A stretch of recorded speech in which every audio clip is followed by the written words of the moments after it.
Bonjour à tous et bienvenue sur le podcast Rêve d'auteur. On se retrouve pour le dernier épisode de notre série sur la marque d'auteur. Après l'identité d'auteur et l'identité visuelle, on va parler de l'image de marque. L'image de marque, c'est la perception que les autres ont de votre marque d'auteur. Il faut comprendre que l'image de marque, en fait, elle n'est pas isolée. Elle dépend des autres éléments, c'est-à-dire de l'identité visuelle et de l'identité d'auteur. C'est pas quelque chose qu'on va créer indépendamment du reste. C'est grâce à l'identité d'auteur et à l'identité visuelle qu'il y a une image perçue. L'image seule n'existe pas. Donc pour la bâtir, il faut se servir de tout ce qu'on a vu dans les épisodes précédents. Et à ça, va s'ajouter le volet communication dont on n'a pas encore parlé. Bien sûr, dans la communication, il y a l'identité d'auteur et l'identité visuelle, mais ce n'est pas tout, l'image de marque passe par le fait de construire une présence en ligne, avec une stratégie de communication et de contenu. Le but étant de traduire et de diffuser votre identité de marque. Toutes vos publications et vos communications externes vous définissent et ont un impact sur votre image, ce qui explique également pourquoi il faut que toute votre stratégie de contenu soit cohérente. L'idée est de créer une image professionnelle partout où se trouve votre marque d'auteur. La manière dont vous allez mettre en avant votre identité va avoir un réel impact dans l'esprit des lecteurs et des professionnels du livre. Votre identité de marque est un outil puissant et déterminant qui va venir créer du lien et de l'engagement avec votre cible. Apporter de la cohérence entre votre identité de marque et votre stratégie de communication, ça va vous permettre une identification plus rapide de la part du lecteur et ça peut entraîner une fidélisation qui est, je vous le rappelle, le point le plus important. Votre image de marque, en fait, elle comprend la perception des lecteurs et des professionnels du livre, c'est-à-dire ce qu'ils perçoivent de votre marque, et votre réputation grâce à votre contenu, aux avis, aux critiques sur vos livres et à vos interactions avec les lecteurs. Vous ne pouvez pas maîtriser la perception et l'avis des lecteurs. C'est comme la critique d'un livre, on n'a pas la main sur les retours et les avis. En revanche, vous avez la main sur ce qu'il se passe avant et après, sur ce qui dépend uniquement de vous. Vous allez mettre des choses en place, travailler votre branding, faire attention aux retours pour éventuellement recadrer votre marque. Par exemple, vous vouliez une ambiance romance avec votre contenu, vos couleurs et votre stratégie, mais finalement les lecteurs ne s'y retrouvent pas et ne comprennent pas votre identité. Il va peut-être falloir la retravailler pour l'affiner. Afin de mettre toutes les chances de votre côté pour avoir une image de marque remarquable, mémorable et cohérente, il faut bien évidemment travailler ce qu'on a vu dans les épisodes précédents, à savoir l'identité visuelle et l'identité d'auteur, je vous l'ai déjà dit. Et donc il reste une dernière étape qu'on aurait pu caser avant mais que j'ai préféré garder pour parler de l'image, c'est la communication.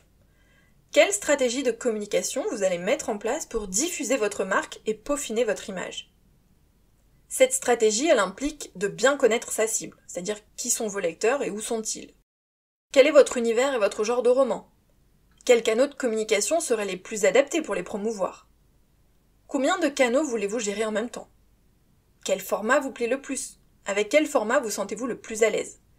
Clairement, la perception des lecteurs va dépendre de ce que vous allez mettre en place, de la façon dont vous allez parler de votre univers. Vous pouvez opter pour des formats longs ou courts, ou un mix des deux, du texte, des vidéos ou des photos, uniquement des réseaux sociaux ou un mélange avec d'autres plateformes. De nos jours, le marketing digital ne concerne pas que les réseaux sociaux, et c'est important de se le rappeler. Parmi vos choix, il y a les réseaux, bien sûr, notamment Instagram qui offre pas mal de possibilités, le site internet pour avoir une vitrine professionnelle, la newsletter, un indispensable pour créer du lien, YouTube pour des vlogs sur vos coulisses, des playlists ou des book trailers, le podcast pour des journaux de bord ou des lectures d'extraits, le blog pour écrire des articles sur vos romans ou vos coulisses, et enfin pourquoi pas les forums ou les groupes Facebook.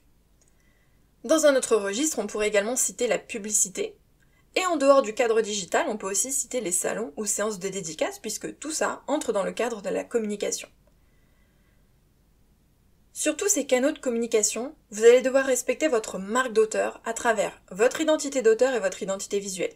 Donc le lecteur doit s'y retrouver vos codes, votre univers. Il ne doit pas se sentir dépaysé et perdu. Bien au contraire, ça lui sera familier. C'est très important pour créer du lien et un sentiment d'appartenance. Ce que je vous conseille, c'est bien sûr d'avoir un site et une newsletter. C'est la base de votre communication selon moi. Ensuite, 1 ou 2 réseaux sociaux pour toucher plus de monde, mais sans trop vous éparpiller. Et enfin, un format long, podcast, vidéo ou blog selon vos préférences, puisque c'est du contenu qui dure dans le temps, contrairement aux publications des réseaux sociaux. Votre image de marque est donc une combinaison de plusieurs éléments que vous allez déterminer en amont et ajuster au fur et à mesure. mais elle ne dépend pas entièrement de vous, puisqu'on se heurte au filtre des lecteurs et abonnés qui vont voir votre marque à travers leur propre prisme. L'important, c'est de respecter votre identité d'auteur et votre identité visuelle, de prévoir une bonne stratégie de communication et de faire en sorte que le tout soit cohérent et uniforme. Bien sûr, vous l'avez compris, si vous voulez développer cet épisode, il va falloir faire des recherches plutôt côté marketing digital et stratégie de communication. Voilà pour le dernier épisode sur le thème du mois. J'espère que tous les épisodes du mois auront été utiles et j'espère que ça vous donnera les bases pour créer une vraie marque d'auteur, en tout cas les pistes essentielles, les pistes nécessaires à une réflexion autour de votre marque d'auteur. Et nous on se retrouve au mois d'août pour un nouveau thème. Bye!